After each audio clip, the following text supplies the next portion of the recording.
자, 수수료 부분을 마저 이제 보시면 거기 이제 계산 부분은 아까 그 요율에 따라서 이제 우리가 보는 것인데 별거 없는데요. 자, 284페이지입니다.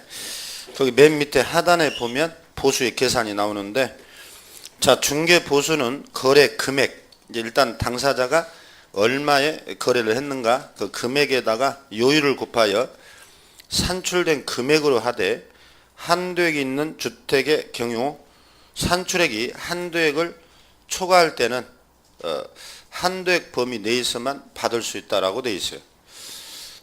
그러니까 수수료는 거래 금액, 당사자가 이제 얼마에 거래를 했느냐 여기다가 요율을 곱해서 이제 산출액이 나오는 거예요. 그럼 아까 서울시 조례 그 표를 봤었는데 그때 이제 한도액이 써져 있었죠. 그거하고 여러분들 이렇게 비교를 해야 돼. 그래서 우리는 적은 쪽을 이렇게 받게 돼 있어요. 반대로 이렇게 될 수도 있어요. 그래서 한도액하고 그러면은 이때는 이제 한도액을 받아야 돼. 중개업자는 항상 이 적은 쪽을 받게 돼 있다는 거예요. 이 부등호 표시해가지고. 자, 그것도 시험 지문에 간단하게 나와요. 자, 그러면 1번 봐봐요. 매매의 경우. 뭐 매매야 당연히 매매 대금을 가지고 하는 거니까. 그래서 만약에 매매 대금이 여러분 1억 9천만 원이다. 그러면 아까 서울시 조례를 한번 봐봐요. 거기에 몇 프로로 되어 있어요? 앞 페이지 가보면 표가 그 표를 볼 줄 알아야지. 0.5로 되어 있죠. 그러면 이제 5를 이렇게 곱하라는 거예요. 그럼 5, 9, 45 얼마요? 예? 얼마요? 90? 아, 5만 원이잖아. 그렇죠. 그러면 거기 한도액이 얼마로 되어 있어요? 이 80으로 되어 있잖아. 이렇게 달라버리죠? 그러면 이제 얼마를 받아야 해요? 그 80이 이렇게 답이 된다니까. 그래서 이렇게 비교하는 것도 아셔야 돼. 이렇게. 자, 그런 의미고. 자, 2번 동일한 중개 대상물, 동일 동글뱅이. 그다음에 동일 당사자 간에 동일 또 두 번 나왔죠. 매매를 포함한 둘 이상의 거래가 동일 기에, 동일이 또 나왔죠. 몇 번 나오는 거예요? 3번 나왔죠. 이때 매매에 관한 금액만 적용한다고 돼 있어요. 매매에다가 동글뱅이를 채워요.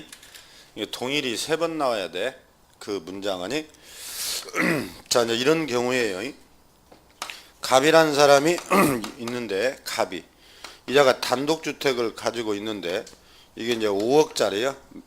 매도가가. 그래서 A라는 개공에게 자, 내 단독주택을 5억에 좀 팔아주라 그랬어요. 그 대신에 조건이 내가 1년을 이 집에서 임차를 해서 살다가 분양된 아파트에 입주해야 되니까 돈이 필요해서 미리 팔고 이자가 1년간 임차인으로 살겠다는 거예요. 이런 경우 있죠. 집을 팔고 새 사는 거. 이런 걸 이제 민법에 가면 점유의 개정이라고 그래요. 점유 개정. 그래서 이제 중개업자가 어렵게 을이라는 사람을 찾았어요. 이자가 이제 매수자. 투자 목적으로 또는 1년 후에 이사갈 목적으로 5억에 매매를 했을 거 아니에요, 지금. 그리고 이제 1년을 새 산다고 했으니까 뭐예요? 임대차 계약을 또 했겠지. 했겠지. 네? 당황스럽나요?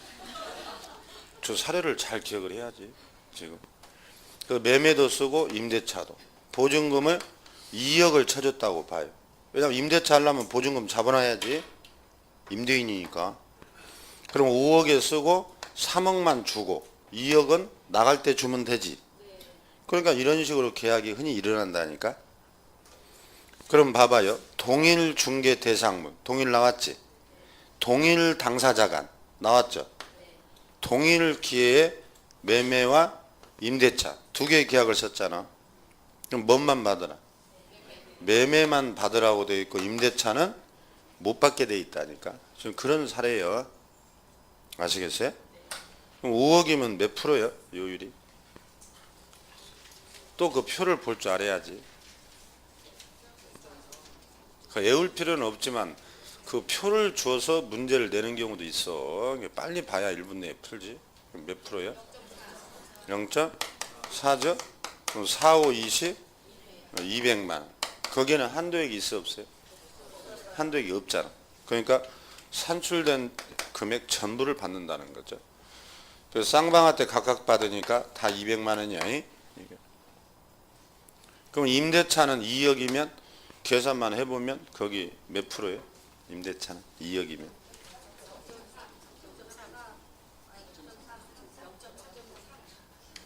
몇 프로예요? 0.3이죠? 그거 못 찾는 사람 있다니까. 그 표도 못 보는 사람들. 그래서 자꾸 연습을 해야 한다니까. 0.3. 그럼 60만 원이죠?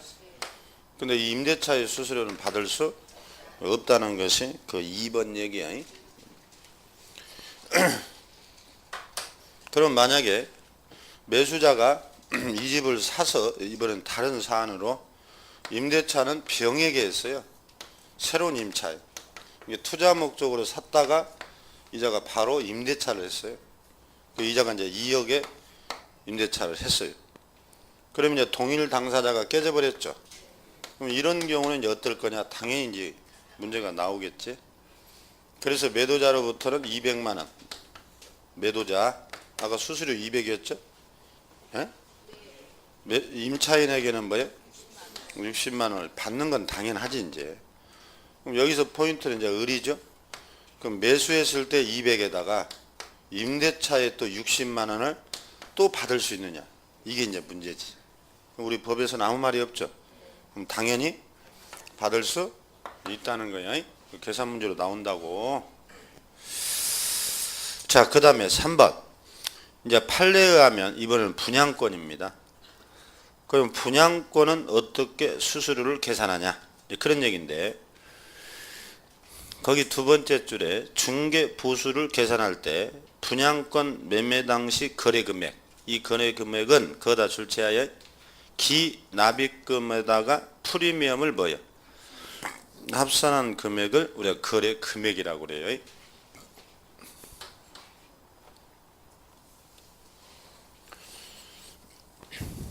지금 분양권 지난주에 우리가 금지행위에서 이 분양권은 중개 대상물이 아니에요. 중개 대상물이지. 그래서 갑이라는 사람이 5억짜리 아파트 분양을 받았어요. 그래서 당첨이 돼가지고 계약금을 통상 우리가 10% 또는 20%인데 10% 계약금을 납입을 했어요. 보통 중도금은 6차까지 되는데 이자가 10%씩 2차에 걸쳐서 지금 납입을 한 상태예요. 2차 10%씩 분양가에. 프리미엄이 뭐 3천만 원이 떠 있대. 이 분양권을 중개업자인 나에게 이제 팔아달라고 의뢰가 왔어요. 이 조건에. 그러면 이제 이걸 만약에 을한테 이제 매매를 해줘요. 분양권을. 그렇다면 이제 수수료가 얼마냐 이제 이런 얘기거든. 사례가. 그러면 분양권은 기납입금에다가 어떻게 하라고? 프리미엄을 합산하라고 그랬죠. 납입금이요 총 분양가요. 이 분양가로 하면은 안 돼요. 납입금으로 해야지. 그러면 이자가 지금 5억에 10%를 냈으니까 5천만 원 냈죠 지금. 그 다음에 중도금을 2차에 걸쳐서 냈잖아. 예? 그럼 얼마예요? 1억을 냈잖아. 5천만 원씩 한 번씩 두 번. 그 다음에 프리미엄이 얼마예요? 3천. 이게 다 더하는 거 아니에요 지금. 납입금 플러스 프리미엄이. 그럼 다 더하면 얼마? 1억 8천만 원이 되죠? 이게 이제 거래 금액이라니까. 네? 그럼 여기다가 이제 뭐요? 이제 요율을 곱해야 되겠지. 그러면 이제 요율은 여러분들 아까 봤듯이 찾을 수 있죠? 1억 8천이면 몇 프로예요? 네? 0.5%죠? 그 표, 내 책에는 표가 없나요? 그 뒤에는? 책 바꿔달라고 그래요. 바꿔달라고 그래요. 왜 그 표가 빠졌어? 서울시 조례표. 0.5죠? 그럼 얼마예요? 90만 원.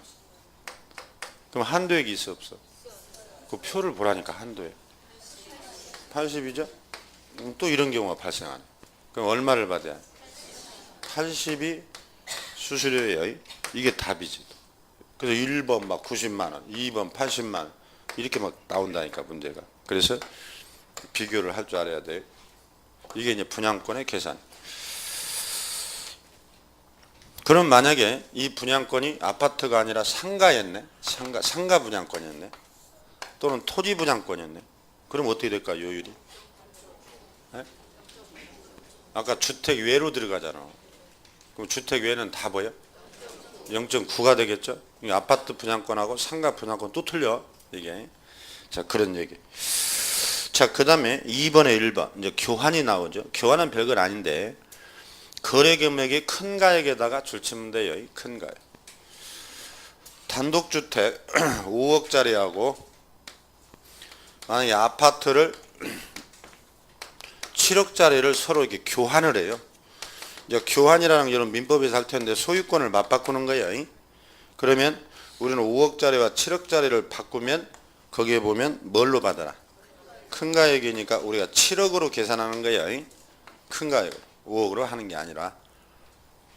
여러분 교환이라는 걸 잘 생각해 봐요. 단독 소유자는 단독주택을 매도를 하고 또 아파트를 사는 거죠. 이자는 뭐예요? 팔고 샀지. 이자도 뭐예요? 팔고 샀잖아. 그럼 중개업자는 이거 설명할 때 양쪽의 등기부를 다 떼봐야지 지금. 이 교환은 일을 2번 하는 거지 지금. 따라서 수수료를 원래는 매도 매수 2번 받아야지. 근데 중개업자가 배 터져 죽을까봐 한 번만 받으래. 그래서 미안해서 큰 가액으로 받으라는 거예요. 결국 이것도 불리한 거지 사실은. 그래서 여기는 그 조문만 이해하면 돼요. 큰 가액. 넘겨보면 3번에 이제 임대차가 나옵니다. 중개업자들이 임대차를 많이 하니까 임대차에 대해서도 시험에 여러 차례 이제 계산 문제가 나왔는데, 자, 임대차를 보면은요, 그 2번을 봐봐요. 임대차 보증금 외에 차임이 있는 경우에, 월세가 있는 경우에 월 단위 차임액의 100을 곱하라고 되어 있네. 이게 이제 거래 금액이 돼요. 그러니까 보증금에다가 월세, 여기다 몇을 곱하라고? 100을 곱하라고 되어 있죠. 그러면 보증금 플러스 월세 곱하기 100. 이렇게 이제 계산을 하는 것이 원칙이에요. 근데 이렇게 계산을 했더니 거래 금액이 5천만 원, 거기 보면 미만이요, 이하요? 미만이지? 미만이면 5천만 원이 포함돼 빠져요. 제외되죠? 5천만 원 미만일 때는 서민들에 대해서는 70을 곱하라고 되어 있죠. 그래서 이 공식을 기억을 해야 해요. 거기다가 써놔요. 이 임대차의 공식은 모든 임대차에 적용됩니다. 그러니까 주택이든 상가든 토지든 공식이 똑같단 말이에요. 주택만 이렇게 한다고 생각하면 또 틀려. 자, 그래서 그 밑에서 거꾸로 네 번째 줄 보면 예를 들어 나오죠. 보증금 3천에 월세가 20만 원이었다. 이제 그런 식으로 물어요. 보증금이 3천, 이게 월세가 20만 원. 자, 이걸 중개했을 때 수수료를 구해봐라 그랬어요. 그럼 아까 보증금 플러스니까 3천 플러스 월세가 20인데 여기다가 100을 일단 곱해보면 2천이 되죠. 그럼 합치면 얼마예요? 딱 5천만 원이 되죠. 그럼 이 5천만 원이면 딱 5천이 나와버렸어. 그럼 100으로 해야 해요? 70으로 다시 해야 해요? 네? 그대로 100으로 해야지. 왜? 5천만 원 미만이니까. 이게 미만인지 이하인지 모르면 또 이런 문제 틀려요. 허를 찌르는 문제지. 그러니까 여기다가 이제 요율을 곱해서 계산하는 거야. 그 다음에요, 또 하나가 있지. 보증금 이번에는 1,000만 원에 월세 얼마예요? 30만 원. 상가라고 돼 있지, 상가. 방금 얘기했죠. 주택이든 상가든 공식은 다 똑같다겠지. 그래서 일부러 상가를 넣은 거예요, 거기다가. 그래서 여기는 보증금이 1,000, 월세가 30. 그럼 이런 경우도 여기다가 100을 곱해보면 3천이 되죠. 보증금 1,000을 더하면 이제 4천이 된다고. 그럼 여기다가 이제 상가는 아까 최상한이 몇 프로라고? 상가는? 네? 오늘 0.9 12번 했어요. 주택 외는 무조건 0.9라고 12번 했다니까. 한 번 더 하면 20번 채워주겠네 오늘. 그게 못 외워버리면 의미가 없다니까. 아까 첫 시간에 한 거. 그럼 최대한으로 구해라고 하면 0.9야요. 그럼 여기다가 0.9를 곱하면 될까 안 될까? 왜 안 되죠? 5천만 원 미만이 나왔지. 그래서 이렇게 해갖고 이제 많이 속아 이제 문제를 내면. 그래서 여기는 서민들은 70으로 하라겠죠? 5천만 원 미만이니까. 그럼 37에 21, 2100에다가 1000을 더하면 3100이지. 여기다가 최단으로 구하라고 하면 0.9로 해야 되고, 합의된 요율이 0.5다 이런 식으로 써줘. 요율은이. 그럼 거기다 이렇게 곱해야. 그래서 이렇게 계산을 하면 되겠어. 자, 이렇게 해서 중개 보수를 다 봤어요. 실비는 지금 하지 않습니다. 이것은 간단한 것이 의미고 큰 의미는 없고 나중에 하는 거고. 협회로 가보면 295페이지. 그래서 여러분 보수가 그 첫 시간에 했던 그 요율의 체계를 반드시 빨리 여러분들 정리를 하면 보수는 금방 구할 수 있어요. 그런데 요즘에 이제 보수를 계산하는 그 앱이 있죠. 여러분들 컴퓨터에 가보면 그냥 금액만 넣으면 다 계산해서 나와버려. 그런 것은 시험 볼 때만 이렇게 하면 되는 거예요. 자, 그 다음에 그 295페이지에 공인중개사 협회가 나옵니다. 협회. 우리가 협회가 지금 2개가 활동하고 있는데, 여러분들 뭐 요식업협회, 변호사협회, 의사협회, 뭐 건축사, 세무사, 각종 협회가 다 있어요. 그럼 우리도 이제 협회가 있는데, 자, 맨 밑에를 봐봐요. 개공인 공인중개사, 거기다 동글뱅이 치아야. 그 다음에 가로에 부칙 6조 2항, 그 중개인. 중개인도 개공에 속해요, 안 속해요? 네? 중개인도 개업공인중개사에 속해, 안 속해? 속하죠? 그건 모르는 사람은 엉터리지. 지금 용어도 안 된 거지. 그래서 넘겨보면 중개인을 포함하고 자질량상 품위유지 제도 개선 업무의 효율적 수행을 위하여 거기다 졸지하여 공인중개사 협회를 설립할 수 있다 그랬어요. 여기 할 수 있다. 임의적이요, 강제적이요? 임의적이죠. 그래서 자, 거기를 줄친 데를 지금 정리해 보면 협회 회원은 개공이 돼한다는 얘기죠. 개공. 개공에는 종류가 몇 가지가 있다고? 네?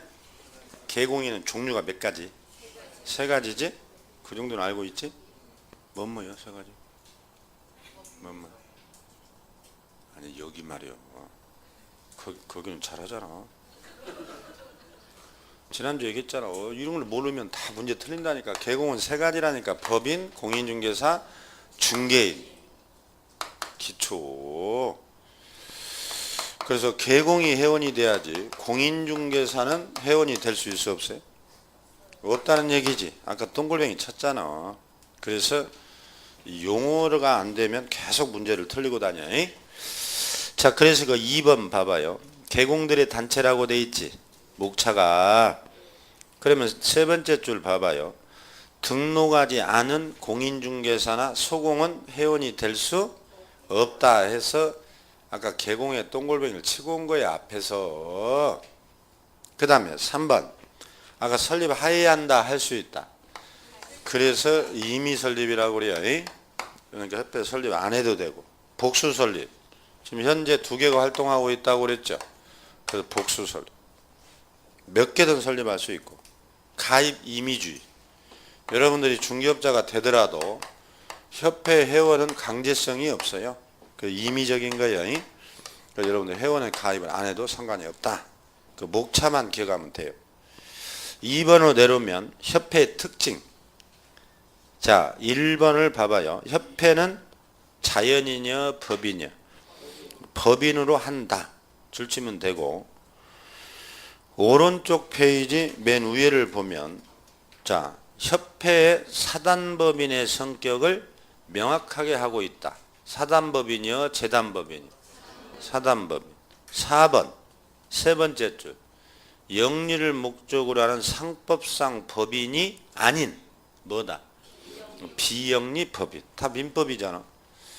그래서 우리의 협회는요, 자, 비영리 사단 법인 이렇게 딱 압축할 수 있지. 지금 줄치인데, 그러니까 우리는 영리법인이요, 비영리요? 비영리라니까. 그러면 협회가 중개업을 여러분 할 수 있을까 없을까? 네? 중개업은 영리업이지. 아, 중개업 우리가 용어 이정에서 다 했잖아. 계속 반복적으로 영리 목적으로 하는 걸 중개업이라고 했잖아. 협회가 중개업을 할 수 있다 하면 틀리지. 문제는 이렇게 만들어진다니까. 그 다음 우리는 사단이요, 재단이요? 재단은 돈 중심의 권리 능력. 사람 중심, 자연 중심이야. 그 다음에 법인이요, 자연인이요? 우리는 법인이죠. 민법력이 아니야. 그래서 그대로 기억하면 돼요. 그 다음에 2번에 인가주의는 필요 없고, 밑에서 나오니까 3번 봐요. 협회 설립 절차도 간단하게 물어요. 자, 1번 정관 작성이라고 돼 있고, 거기는 회원이 몇 명이요? 300명의 동골뱅이. 2번에 창립총회, 거기 보면 회원이 600명. 3번으로 내려가면 장관의 인가를 받아야 된다고 되어 있죠. 넘겨보면 4번에 거기 보면 장관의 인가를 받아 설립 등기를 함으로써 성립한다고 되어 있어요. 첫 번째 줄, 그게 다 조문이요. 이게 등기 시에 성립한다고 되어 있어요, 인가 시에 성립해? 네? 등기라니까 인가 같은 소리 하고 있네. 인가는 저 앞장에 있었구만. 그래서 법인은 등기 때 성립하는 거야. 인가 때 성립한다 해서 틀린 지문이 이미 출제됐다니까. 여러분, 법인은 등기 때 성립하잖아. 민법. 자, 그러면 자, 절차.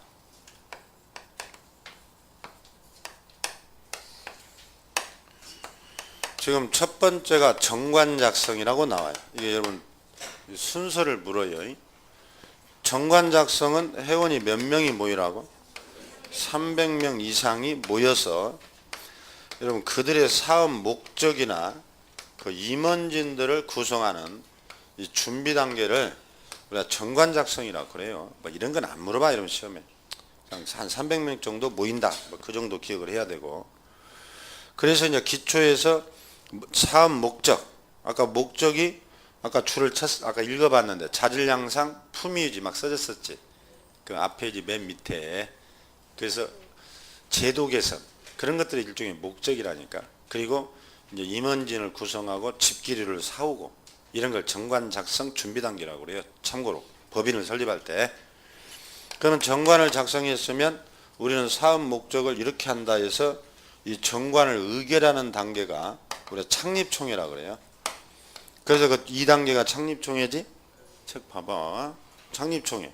거기는 중개업자 몇 명이 모여요? 이제 2배수로 늘어요. 2배수. 그래서 이자들의 과반수가 찬성을 하면 이 정관이 의결이 됩니다. 이런 걸 창립총회라고 해요. 거기.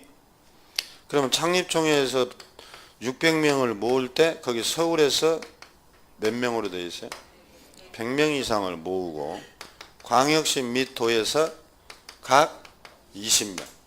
이런 식으로 전국에서 골고루 모아야 중개업자를 대표하는 협회라고 볼 수 있다는 것이야. 강남구에서만 600명을 모아서는 안 된다 이 말이지. 잘 기억해야 이거 숫자는. 그래서 이자들이 이렇게 모여서 과반수가 찬성하면 그 의결된다고 돼 있죠.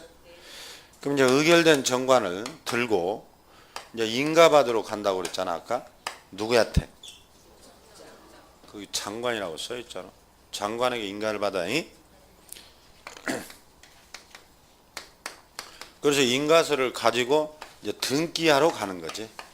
이 인가서가 있어야 등기를 해주니까. 그러면 등기하면 이제 성립된다고 돼 있죠. 이 순서를 이제 간단하게 물었어요. 뭐 아무것도 아니네. 줄친 거. 아무것도 아니죠. 그건 네 생각이라고? 출생금만 보면 되는데. 그래서 정관 작성, 창립 총회, 인가 단계, 등기 단계 이렇게. 그래서 인가 받음으로써 성립한다는 틀렸지. 이게 등기. 여러분들이 민법에서 자 사람에는 뭘로 나누죠? 남자와 여자? 뭘로? 자연인과 법인. 아무튼 11월 달에 이거 하나 달랑 알아놓고 한 발자국도 못 나가는 거예요 지금. 달랑 알아놓고. 이건 자연인은 언제 권리 능력을 취득해요? 언제 취득한다? 이 민법에서 중요한 얘기인데. 태어나서? 그렇죠. 출생. 그럼 출생은 언제 있다고 보지? 사람이 언제 출생해요? 네? 그런 걸 어떻게 알아? 민법에서 했나요? 민법에서? 제가 해준 거 아니고? 응? 무슨 과목에서 해준지도 모르고. 그럼 했구만. 응? 출생. 그럼 언제 권리 능력이 상실돼? 사망할 때지. 심장이 멎었을 때죠. 그거 알아서 뭐하게? 그거 알아서 뭐하게? 쓸데없는 것은 알고. 그럼 법인은 언제 권리 능력을 취득해? 언제 권리 능력? 등기. 등기가 출생이거든. 그 다음에 언제 죽어요? 해산. 그럼 봐봐. 등기할 때 성립한다. 이 말이 이 말이거든 지금. 외우는 게 아니라 민법. 인가 받으면 성립한다면 틀렸지. 아시겠나요? 근데 그런 걸 틀리고 와요 시험장에서. 그리고 예상 예외 문제가 나왔다고.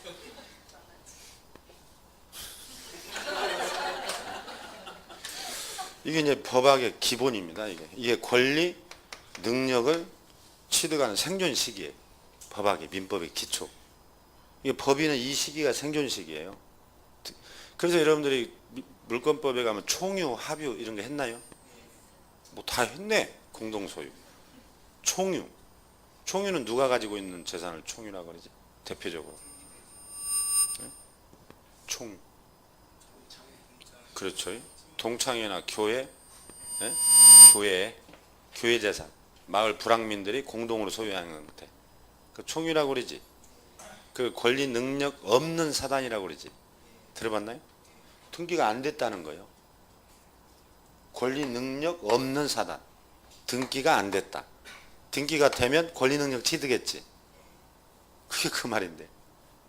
그래서 불황민이나 교회나 문중자산 이런 것은 되게 총유로서 권리 능력 없는 사단이라고 하거든. 사단. 사람이 모였지. 근데 등기를 안 했지. 그래서 권리 능력 없는 사단이라고 하는 거예요. 그 자들이 가지고 있는 재산을 총유라고 그러지. 아직 거기까지 안 나갔나요? 뒤에 나갔다고 그러잖아.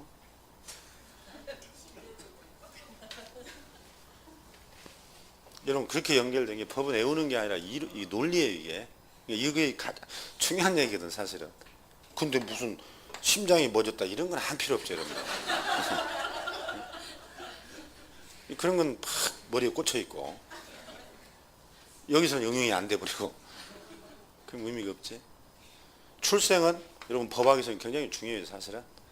이 출생을 언제부터 보냐? 산모가 진통에서 보느냐? 진통을 시작하면 사람으로 봐야 되냐? 일부 노출이냐? 머리만 나오면 사람이냐? 전부 노출이냐?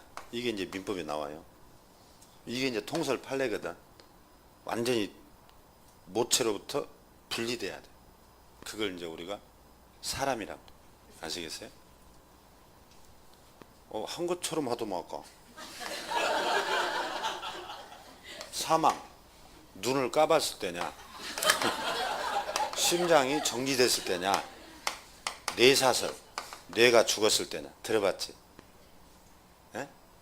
뇌사슬이란 말 들어봤나요? 뇌가 죽으면 식물인간. 네? 뇌가 죽으면 법적으로 죽었다고 본 나라가 많아요. 우리나라는 좀 심장정지설이거든. 선진국은 뇌사슬을 많이 취해요. 이게 그럼 뇌가 죽으면 심장은 뛰지. 뛰죠? 현대의학으로 뇌를 살릴 수는 없다는 거지. 그럼 어떤 장점이 있냐? 이제 장기를 이식할 수 있어요. 그래서 뇌사설로 보고 장기를 떼가는 거예요. 그래서 선진국 이미 그렇게 된 나라가 많다고. 근데 우리는 심장 정지설을 취해요. 그럼 심장이 정지되면 3시간이면 장기가 부패되기 시작한다 그러지. 그러니까 장기를 못 써. 어떤 게 합리적이야? 뇌사가 합리적일 수도 있지. 근데 의사들이 히포크라테스 의학도의 정신을 잃어버리면, 돈에 눈 멀면 다 내가 죽었다거네. 내가 죽었다고 장기 팔아먹으려고. 그럴 수 있지 또. 이 사람이 살아났어요. 봤더니 콩팥이 없고 막 간이 없고 그래버려. 그래서 우리나라 민법학자들은 아직은 빠르다는 거예요. 우리는 뇌사설로 갈 수 없다. 심장 정지로 봐야 된다. 그래서 우리가 통설 판례가 보수적으로 지금 심장 정지설이에요. 이게 다 사법고시에서는 논술로 나옵니다. 이게. 근데 여러분들은 필요 없지. 쓸데없는 걸 알아가지고.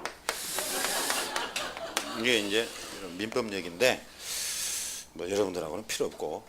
아무튼 출생과 사망, 등기와 해산은 알고 있어야 돼. 자, 그 다음에 2번에 가면 협회 조직. 앞으로 여러분들에게 아마 민법 얘기를 제가 많이 하게 돼요. 우리가 실무 쪽은 다 민법이거든. 제 강의만 들어도 민법은 6, 7개 맞춰요. 앞으로. 그러니까 우리가 뭐 종합이라고. 종합. 그러니까 이제 5월, 6월쯤 막 가면 심화과정. 저 선생이 왜 장안의 화제인가를 알게 돼요.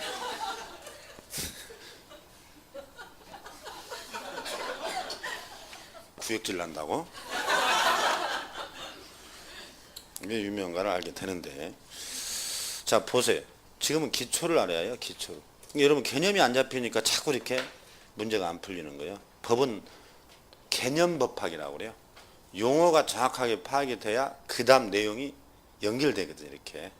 여러분 기본서를 자꾸 봐야 돼. 특히 우리 과목의 민법하고 우리 과목은 기본서를 안 보면 체계가 안 서요. 그러면 단편적 지식밖에 안 돼. 맨 숫자나 외우고 다니고. 고득점이 나올 수가 없지. 그래서 지금 책에 다 줄쳐주고 있잖아. 제가 설명하고 이 부분을 중점적으로 보라고. 그래서 장안의 화제거든요. 이런 어떤 학원들 보면 막 처음부터 막 요약서를 해버려. 개념이 안 서요. 개념이. 지금 여러분들은 4월까지는 민법 학개론 열심히 하라겠죠? 계속 책을 통해서 읽으라고 그랬잖아. 지금 우리가 뭐 수업만 잘 들어도 여러분 다 따라요. 이제 5월부터 열심히 하면 되니까. 자, 그 다음에 2번에 협회 조직 업무. 자, 1번에 조직을 보면 총회. 별 의미 없어요. 총회는. 그 다음에 2번 주사무소. 주된 사무소는 협회 자체를 의미하고 필수 조직 동글뱅이. 주사무소 없는 협회는 있을 수 없다. 2번 지부지회. 협회는 정관 동글뱅이. 정하는 바에 따라 시도의 지부 동글뱅이. 시군구의 지회 동글뱅이. 둘 수 있다에다 줄차야. 그 조문이 아마 여러분 기출문제 보면 많이 나와있지. 3번. 그래서 협회는 조직이 주된 사무소, 이게 이제 서울 지금 관악구에 있어요. 관악구에. 이 중앙이라고 돼요. 그러니까 이건 필수 조직이라니까. 주사무소 없는 협회는 있을 수 없다. 그 다음에 정관이 정하는 바에 따라. 아까 정관 나왔죠. 설립 첫 번째 단계 정관. 그 다음에 지부가 있고 뭐가 있다고? 지회. 그래서 지부는 어디다 두느냐? 시도. 시도를 우리가 특광도라고 했지 아까? 특광도를 줄여서 시도라고 한다고 우리 법은. 그 다음에 이제 지회는 시도가 아니라 뭐야? 시군구라는 기초단체라니까. 아, 이런 용어를 모르면 엉터리. 시도는 특광도를 줄여서 우리는 시도라고 그래요. 아까 중개수수료에서 주택은 국토교통부령이 정하는 범위 내에서 조례했죠. 아까 수수료. 특광도요, 시군구 조례. 아까 특광도라고 했잖아. 그런 거 헷갈리면 안 된다니까. 지혜, 시군. 그러면 정관이 정하는 바에 따라 설치해야 한다, 할 수 있다. 할 수 있다. 지부와 지혜는 안 두어도 된다는 얘기야. 임의기구. 그러나 주사무소는 아까 필수에다 동그라미 칠하기 있잖아. 아까 그 주사무소는 반드시 있어야 된다니까.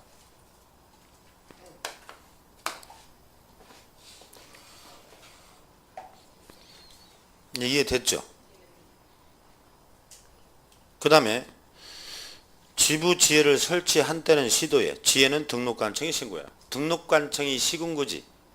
이게 결국은 시군구에다 신고라는 거지.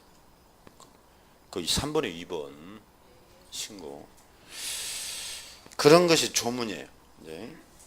그래서 그것도 잘 기억을 해야 돼. 자, 2번에 협회 업무. 오른쪽 페이지로 가면 1번, 2번. 1번은 고유 업무. 그다음 쭉 내려오면 2번은 뭐야? 수탁 업무라고 돼 있지. 목차가 별로 중요하진 않아요. 근데 거기서 여러분들 두 가지만 체크하면 협회가 해야 할 업무 중에 고유 업무, 이것은 본래 협회가 해야 할 업무를 말하고, 수탁 업무라는 것은 다른 기관에서 위탁받아 한다는 뜻이지. 수탁. 그러면 거기 1번에 5번, 6번을 봐봐요. 5번, 6번. 자, 부동산 정보 제공. 이게 이제 거래 정보 사업자네. 2주 전에 했죠. 여러분, 거래 정보 사업자는 개공 상호간이라겠지. 그러니까 여러분들하고 관련 없다겠지. 그 협회에서 하는 게 있어요. 그 땡크 20일이란 말 했었는데 그거요. 이게 고유 업무. 그 다음에 6번에 공제사업. 지난주에 했네. 지난주에 보증 설정하는 방법은 몇 가지가 있었어? 3가지가 있었지. 뭐요? 공탁, 또 공제, 또 보증보험. 공탁은 법원에서 한다겠죠. 공제는 협회다 있잖아. 나왔잖아 지금. 지난주에 한 거. 다 연결되지. 그래서 5번, 6번이 공제. 이게 대표적으로 회원 상호간의 부조를 목적으로 하는 것인데 이게 고유 업무에 속해요. 참고로 5번, 6번. 그 다음에 그 2번의 수탁 업무. 수탁 업무는 다른 기관에서 위탁받아 하는데 그 두 번째 줄을 봐봐요. 위법상 위탁받을 수 있는 협회의 수탁 업무로는 그거다 줄치면 돼.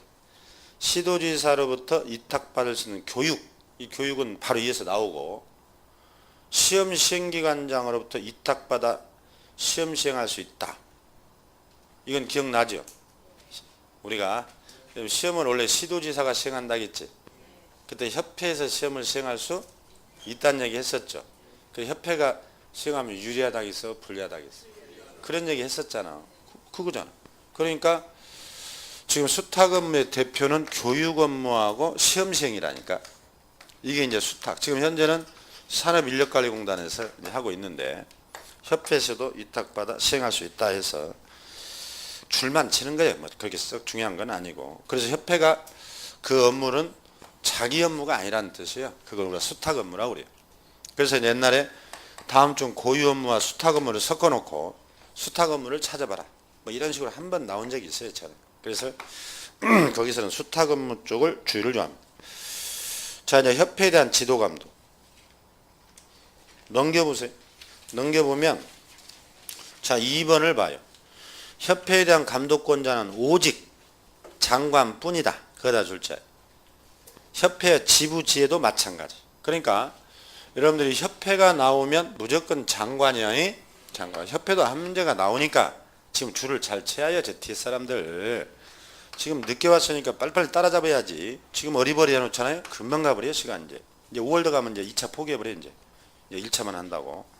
그래서 지금 잘 줄치고 따라와서 자꾸 보는 수밖에 없어. 한 번 보고 외워지겠어요? 한 여러분들 대여섯 번은 봐야지 앞으로. 그래서 줄친 걸 자꾸 보시는데 거기도 하나 주의할 것은 협회 나오면 오로지 장관이에요. 장관. 그래서 지부든 지혜든 주사무소는 다 장관이 한다는 것이에요. 자, 그거 얘는 없어요. 이제 4번으로 가면 공제사업. 그 42조. 조문을 봐봐. 협회는 개공의 손해배상 책임을 보장하기 위하여 공제사업을 할 수 있다라고 돼 있잖아. 지난주에 거기 줄친 기억이 나는지 모르겠는데 지난주에 봤던 것이거든. 여러분 250페이지 가봐요. 250페이지 가보면 거기 보증 설정하는 방법이 나오는데 빨리 가봐야지. 지금 이제 강남만 특별히 막 가본다니까. 지금 촬영하기 때문에 다른 데는 안 가본다니까. 그 2번 봐봐요. 공제가입 나오죠. 거기 줄 쳐졌잖아 지금. 손을 한번 문대봐요. 잉크도 안 발랐어. 그 지난주에 본 거. 그 협회에다 동글뱅이 쳤지. 그게 지금 300페이지에 그대로 나오잖아. 그러니까 앞에서 알면 뒤에 계속 연결되거든. 이렇게 집중해서 알면. 앞에 줄 모르면 계속 연결이 안 되고. 여러분들이 우리가 먹은 두 순환만 돌아버리면 여러분이 다 파악이 돼요. 그 대신 잘 따라와야지 지금. 자, 그러면 그 42조의 300페이지에 보면 앞에서 금방 250페이지에서 봤던 조문이 그대로 써 있잖아. 그래서 협회에서 이 공제 사업을 할 수 있다라고 돼 있지. 그래서 이 보증제도와 연결되는 것이 바로 공제예요. 그 요즘에는 그 공제 쪽에서 시험을 자주 물어요. 공제의. 그러면 오른쪽 페이지로 와요. 오른쪽 페이지 2번의 중간에 봐봐요. 공제 규정. 1번을 보면 장관 승인이라고 나오네. 자, 협회는 공제 사업을 하고자 할 때는 거기다 줄차하여 공제 규정을 제정하여 장관의 승인을 받아라. 결론부터 얘기하면 협회는 여러분 다 국장이에요. 국토교통부 장관. 아까 지도감독권자도 누구요? 국장이고 지금 공제규정 승인도 뭐요? 다 국장이요. 그렇게 기억하면 돼요. 2번으로 가면 공제규정의 내용이 쭉 써졌는데 다 필요 없고 아직 맨 밑에 봐봐요. 디귿번. 책임준비금 적립비율이 나와요. 그러면 공제료 수입액의 100분의 10. 그걸 간단하게 기억해야. 자, 우리가 지난주에 공제를 설명할 때 이자들이 경쟁이 붙어서 지금 15만원 내지 뭐 17만원 정도 낸다고 그랬죠. 그러면 전국에 지금 9만 명이 넘는 중개업자들이 거의 뭐 99%가 이 공제를 선택하고 있어요. 그럼 이 돈이 수억 원의 돈이 이제 거친단 말이야.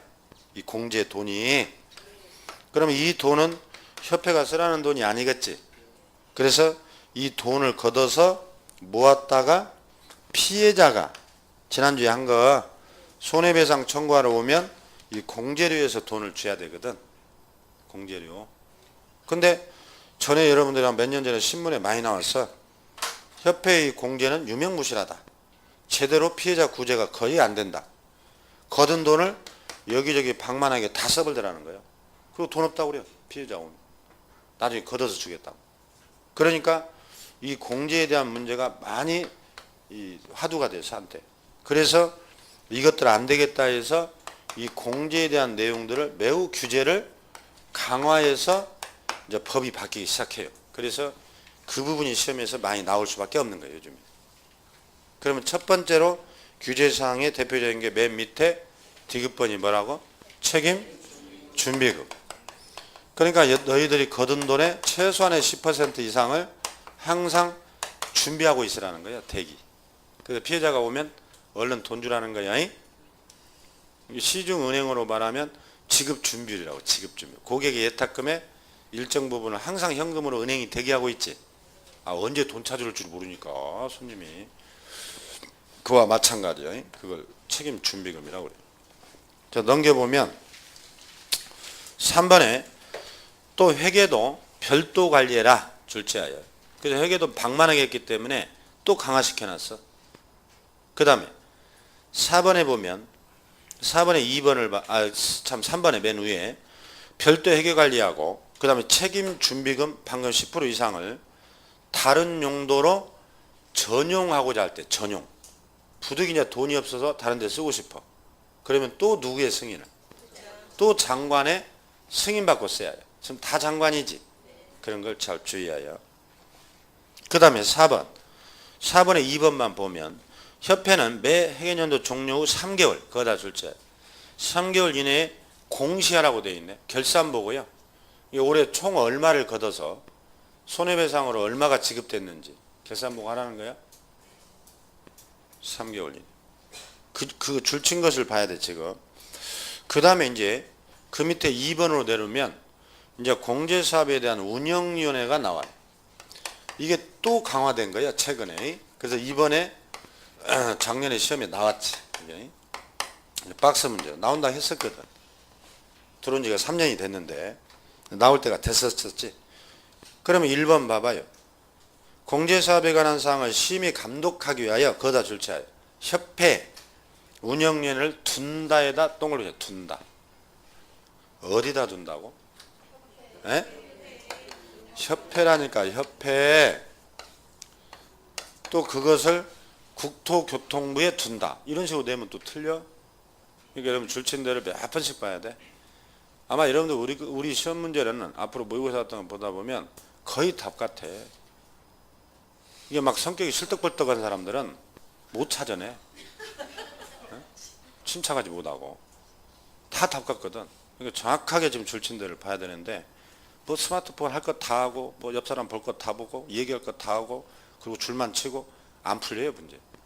그 사람들은 이제 5월쯤 가면 포기해버립니다. 이제 계속 발버둥 치다가. 그러니까 지금 줄친대 같은 것을 잘 봐야 돼. 욕심도 내지 말고 줄친대라도 그래야 점점 들어가거든. 이게 그러니까 여러분 습관을 들여야 돼. 협회에다가 둔다여 둘 수 있다. 둔다여 이 필수입니다. 그래 옛날에는 둘 수 있다 이렇게 또 거짓말을 쳐요. 그래서 둔다 필수. 그 다음에 2번에 보면 운영위원회 위원은 각 분야의 전문가로서 몇 명? 19명 이내라고 되어 있죠. 그 다음에 맨 밑에 2번을 봐봐. 운영위원회 구성 운영이 나오는데 다음 사항을 심의할 사항으로서 오른쪽 페이지 8가지가 나와요. 일단 체크만 해놓습니다. 그 기억부터 이응번까지 나중에는 알아야 이것도. 이자들이 대체적으로 이런 걸 가지고 심의하는 거예요. 그러면 거기 기억, 니은, 디귿, 리을을 봐봐요. 4개. 4개는 여러분 돈입니다. 돈. 그 사업계획 운영은 반드시 사업계획을 수립하려면 예산이 있어야지. 지금 여러분들이 이제 대통령 선거 곧 있겠는데 지금 뭐 잠룡들 뭐 용이라고 했었는데 이묵인지 뭔지는 모르겠지만 그 잠룡들이 지금 대선 공약을 막 남발을 합니다. 이제. 그럼 여러분 공약사항에는 사업계획을 나는 이렇게 하겠다는 거지. 그럼 거기에 맞는 예산이 있냐? 막 따지고 들죠. 그게 이제 그거예요. 그래서 사업계획에는 다 돈이 따르거든. 그래서 기억, 니은이 바로 사업계획과 예산을 같이 기억하고 그 다음에 차입금. 협회가 돈이 없어 은행에 돈 빌린다. 니을번 예산 집행. 4개는 다 돈이지 지금. 4개를 묶으면. 그리고 나머지 비읍, 시읍, 이응은 미음하고 나머지 4개는 다 공제에 관련 내용이에요. 그렇게 크게 놓고 여러분들이 보기 시작해야 해요. 그러면 금방 또 이것이 눈에 띄어. 다음 중 심의사항이 아닌 걸 찾아봐라. 뭐 이런 식으로. 그래서 우선 체크를 해놓는 거예요. 1차적으로. 자, 그 다음에 다른 건 이제 필요 없고 맨 밑에 3번을 봐요. 임기는 2년으로 하고 1회 하나에 연임할 수 있다고 되어 있죠. 그게 이제 이번에 박스 문제로 나왔었지. 그 다음에 넘겨보면 4번에 운영위원회는 위원장과 부위원장 각각 1명. 그 다음에 이자들은 각각 호선한다고 되어 있죠. 호선. 장관이 임명이요 호선이요? 호선이지? 자기들끼리 뽑는다는 거예요. 위원장과 부위원장은 각 1명 이렇게. 그래서 자기들이 이제 임명받는 게 아니라 이제 호선하는 것으로. 그 다음에 6번에 보면 부위원장은 위원장을 보좌하는 건 당연하고 위원장이 부득이한 사유로 직무를 수행할 수 없다. 그럼 뭐예요? 대행. 이 장은 이제 대행한다는 거예요. 대행. 지금 우리나라 정부가 그렇죠. 지금 대통령이 놀고 먹고 있지 지금. 놀고. 그러니까 이제 국무총리 2인자가 지금 뭐예요? 권한 대행을 하고 있지. 그런 대행 체제라고 그래요. 그 다음에 7번 운영위원 회의는 제적 과반수 출석으로 개의. 그 다음에 출석위원 과반수 찬성으로 의결. 여러분 이제 개의란 말은 개의. 의사를 진행하는 거예요. 회의를. 아까 차입금에 대해서 안건을 놓고 한번 회의를 해보자. 심의를. 그러면 제적 전체 인원의 과반수가 지금 출석을 하는 거죠. 그러면 이제 오늘 차입금에 대해서 토론을 하고 이제 표결에 붙이겠다. 그러면 출석한 사람 토론회 그자의 과반수가 찬성을 해서 이제 의결한다 그런 얘기예요. 그래서 그런 내용. 그 다음에 거기 나머지는 필요 없고 그 10번에 보면 기타 사소한 사항들의 운영에 관한 사항은 위원장이 정합니다. 위원장 동글뱅이. 그게 이제 여러분들이 운영위원회라는 것이야. 그래서 운영위원회에 대해서는 간단하게 줄친 부분을 일단 기억을 꼭 하세요. 다시 얘기하면 운영위원회는 꼭 둔다요, 둘 수 있다요? 둔다였죠? 협회에다가 숫자는 몇 명이요? 각 분야에 19명 이내였잖아. 임기는 2년. 1회 하나 연임할 수 있었지? 줄친 거. 심의사항은 8가지였죠? 아까 돈에 대한 관련 4개와 나머지 공제규정. 그 다음에 위원장과 부위원장은 각 1명이고 호선한다고 되어 있었지? 그 다음에 기타 사소한 것들은 다 위원장이 정하도록 되어 있다. 그런 거예요, 지금. 간단하게. 정리를 하시고. 그 다음에 이제 오른쪽 페이지 4번으로 가는 거예요. 공제사업에 관한 조사검사. 1번. 금감원장은 그랬네. 장관의 요청에다 절차하여 요청이 있으면 조사검사할 수 있어요. 금감원장이 혼자 멋대로 하는 게 아니라 장관에 뭐가 있어요? 요청이. 협회 이런 것들이 이들이 엉터리다. 그래서 회계검사를 한번 해야 되겠다. 요청이 있으면 할 수 있게 돼 있고. 2번에 개선명령. 자, 협회가 공제사업의 운영이 적정하지 않다. 불량하다 하면 장관이 또 개선명령을 할 수 있어요. 제도 개선. 예를 들어서 거기 1번에 보면 업무 집행 방법을 바꿔봐라. 왜 일을 그따위로 하냐. 자산 예탁기관. 공제금을 왜 거기다 맡기냐. 다른 데 맡겨봐라. 이런 걸 제도 개선명령이라고 그래요. 목차만 보면 이게 누구의 권한이야? 다 지금 장관이라 했잖아, 협회는. 그 다음에 3번으로 내려가요. 하단에 임원에 대한 제재라고 되어 있죠. 거기 또 두 번째 줄. 그 임원에 대한 징계 해임 요구 줄치하죠. 그 임원이 엉터리다 이사가 그 해매라 요구권. 그 다음에 그 밑에 시정하도록 명할 수 있다고 되어 있지. 시정. 이거 시정명령권이라고. 그러니까 해임 요구권이나 시정명령권 전부 다 누가 가지고 있다고? 장관. 아무튼 협회는 다 장관으로 머릿속에 오바르코를 쳐버려야 장관. 넘겨보면 5번에 그 아직 진도는 안 나갔지만 거기 과태료가 나와요. 그러니까 이런 것들 위반하면 과태료 처분을 할 수 있어요. 과태료도 누가? 장관. 그래서 시험에서 다음 중 장관만의 국토부 장관의 권한이 아닌 걸 찾아라. 또 이렇게도 물어. 그럼 협회는 다 뭐예요? 장관이 나와. 그 다음에 여러분 거래정보 사업자도 미리 얘기하면 협회하고는 여러분 다 장관의 권한입니다. 그래서 금방 협회만 놓고 보더라도 아까 공제규정 승인은 누구한테가 돼? 협회. 무조건 장관이라니까. 공제규정 승인은 누구? 장관. 아까 인가권자가 누구요? 장관. 다. 징계해임요구권? 장관. 개성명령권? 다 장관. 책임준비금 사전에 누구한테 승인받아요? 장관. 장관 입에 올라야 한다니까. 과태료도 누가 해요? 협회에 대해서는? 다 장관. 뭔지 몰라도 다 장관. 그래서 협회하고 사업자는 다 장관으로 오바르코를 쳐버려요. 그렇지 않으면 문제 못 풀어 나중에. 자, 그렇게 해서 이제 협회도 그 줄친 부분만 잘 보면 대부분 그 범위 내에서 시험이 나오는데 협회는 쉽게 나와요. 한 문제가. 그걸 중심으로 여러분 기본서를 자주 읽어줘야 해요. 이제 오른쪽 페이지 보면 이제 교육이 나와요. 교육. 교육부터는 또 간단한 부분이 있고 이제 뒤에 아주 중요한 게 많이 나오죠. 이제 그래서 좀 쉬었다 하겠습니다.